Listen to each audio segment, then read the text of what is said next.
dia hanya terdiam dan memalingkan pandangannya. Senyuman manis itu berubah menjadi senyuman benci. Dia berbicara, "Aku akan selalu ada dan membalaskan dendamku."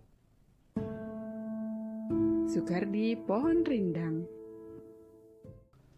Halo guys, sobat Pohon Rindang, berjumpa lagi bersama saya Sukardi TB. Kali ini aku akan baca cerita horor yang ditulis oleh Vidya Nur Amalia dengan judul Gadis Kecil Bermuka Hancur. Cerita ini dari kisah nyata atau saya sendiri yang mengalaminya. Jujur, sebelumnya untuk menceritakan cerita ini, awalnya saya takut sampai saya berulang kali berpikir untuk menulisnya. Baik, langsung saja ke ceritanya. Saat itu saya duduk di kelas 4 SD, dan saat itu saya bisa melihat mereka yang tidak bisa dilihat oleh sebagian orang. Sejak almarhum mama masih ada. Saya sering melihat hantu, bahkan saya sering mengobrol dengan mereka. Tapi orang tua saya tidak mengacuhkan itu semua. Sampai pada saat saya duduk di kelas 4 SD, saya bertemu dengan seorang gadis kecil. Dia cantik, kulitnya sangat putih. Dia memakai baju putih dengan rendah bunga di bawahnya. Sekilas wajahnya seperti wajah orang luar. Dia baik, kami sering kali mengobrol. Namun kami mengobrol di saat tidak ada orang satupun di kelas, dan kami mengobrol sangat aneh. Karena dia posisinya itu berdiri di belakang lemari dan saya di kursi. Dia tidak pernah mau untuk keluar dari belakang lemari itu. Karena saat itu saya masih polos dan tidak tahu apa-apa. Dia mengarahkan aku ke belakang sekolah, yang dimana di belakang sekolahku banyak sekali mobil-mobil yang sudah hancur dan tidak terpakai lagi. Dia mengajakku bermain di sana saat jam istirahat. Dan saat saya berdiri di depan mobil berwarna hitam luntur, saya menemukan gelang kecil berwarna biru. Saat itu, saya menyukai gelangnya, bahkan sampai saya bawa pulang ke rumah. Saya menyimpannya di dalam kotak. Gelang itu selalu saya simpan, tidak pernah saya pakai, karena dilarang oleh ayah saya. Besoknya, saya pergi ke sekolah lagi, dan gadis kecil itu sudah menunggu saya di dalam kelas, dengan senyuman manisnya. Karena saat itu saya memang jarang ditemani oleh teman-teman kelas. Karena itulah, saya berteman dengan gadis itu. Sampai pada suatu hari saya tidak masuk sekolah, karena ada kepentingan keluarga. Saya sangat rindu gadis itu. Singkat cerita, besoknya saya masuk sekolah lagi, tapi saya tidak menemukan gadis itu. Singkat cerita, saat besoknya aku tidak menemukan dia di kelas, aku terus mencari dia bahkan sampai ke belakang sekolah. Tapi tetap saja aku tidak menemukan dia. Saat malam datang, selama di kamar aku terus memikirkan dia. Otakku terus bertanya-tanya, kemana dia pergi? Aku merasa kesepian karena tidak ada dia. Besoknya aku pergi ke sekolah lagi, dan saat sampai di kelas, aku sangat senang karena dia ada lagi dan menyambutku dengan senyuman manisnya.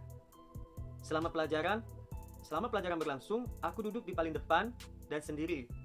Namun, aku tidak pernah merasa sendiri karena ada gadis kecil itu. Ya, aku tidak pernah merasa sendiri karena ada gadis kecil itu. Walaupun dia berdiri di belakang pintu dengan senyuman manisnya, walaupun setengah wajah. Jadi gadis itu kadang di belakang lemari dan kadang kalau di belakang pintu. Namun dia menampakkan dengan separuh wajahnya. Singkat cerita, waktu istirahat pun tiba. Seperti biasa, aku mengobrol dengan dia dan menanyakan kemana dia pergi. Namun saat aku bertanya seperti itu, dia tidak menjawab. Dia hanya terdiam dan memalingkan pandangannya. Dan aku, setelah melihat dia begitu langsung, mengganti topik pembicaraan. Nah, setelah dia bertanya tapi tidak dijawab, si Vidya ini mengganti topik pembicaraannya. Sampai kami mengobrol kembali, sampai aku pulang sekolah. Setiap hari kami lewati bersama kecuali hari libur, karena kami hanya dekat di sekolah. Karena dia tak pernah mau aku ajak ke rumah. Jadi si teman makhluk teman dia di alam lain ini tidak pernah mau diajak ke rumahnya. Dia hanya ingin bertemu atau berteman di sekolah tersebut. Singkat cerita, perubahan dia mulai terlihat. Tidak tahu kenapa, tapi dari hari ke hari kami mulai tidak mengobrol lagi. Yang awalnya penasaran, akrab, ngobrol, namun terjadi perubahan. Bahkan dia tidak menyambutku lagi di dalam kelas. Setiap aku ingin mengobrol, dia selalu saja memalingkan pandangannya. Sampai suatu hari aku disambut lagi dengan senyumannya, namun senyuman yang sedikit berbeda. Sepanjang aku belajar, bahkan sampai istirahat pun, dia terus tersenyum kepadaku. Dan saat aku pulang pun dia terus tersenyum sembari aku berjalan, senyumannya masih ada. Namun, saat aku di depan pintu akan pulang, aku coba melihat ke belakang. Betapa kaget dan takutnya aku ketika melihat senyuman manis itu berubah menjadi senyuman benci dibarengi dengan wajah yang hancur dan penuh darah. Gaun yang awalnya putih dengan rendah bunga berubah menjadi gaun merah pekat. Wih, awalnya sosoknya masih cantik dengan pakaian yang masih bersih rapi putih, namun yang ini berubah, dianya jadi lebih menyeramkan dengan pakaiannya menjadi merah pekat, mungkin seperti berdarah gitu ya. Pada saat aku menoleh ke belakang, senyuman manis itu berubah menjadi senyuman yang dipenuhi benci dibarengi dengan wajah yang hancur penuh darah. Dan gaun yang awalnya putih cantik dengan rendah bunga berubah menjadi gaun merah pekat. Dia tersenyum ke arahku sembari melambaikan tangannya kepadaku. Dan di situ aku tidak bisa berkutik ataupun berbicara sedikit pun. Jadi si Vidya ini ketakutan. Dia tidak bisa berbicara apapun lagi. Aku langsung berlalu menjauh dari sekolah itu. Sesampainya aku di rumah, aku menangis dan bercerita pada ibuku. Ibuku hanya mengelus kepalaku sambil berkata, "Nggak apa-apa, itu cuma hayalan Dede aja." Tapi aku berpikir lagi bahwa itu memang nyata, aku tidak berhayal ataupun bermimpi.